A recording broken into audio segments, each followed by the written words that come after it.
In this video, I will show you how you can uninstall League of Legends.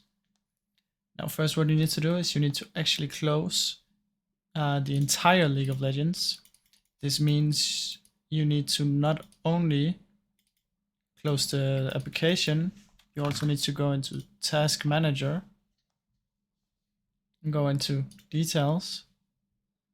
From in here, click on L. See if there's any League of Legends in here. Click again, press R. See if there's any Riot Games client here. If there is, you're gonna click on it and end task. For me, I have nothing, so I'm just gonna exit. Then go into apps and features. From in here, you're gonna search for League of Legends. Click on it and uninstall. That's one way to do it.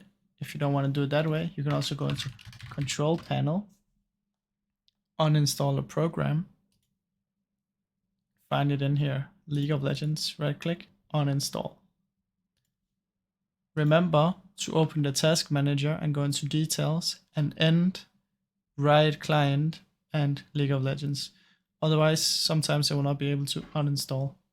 That's how you do it, guys. Thanks for watching.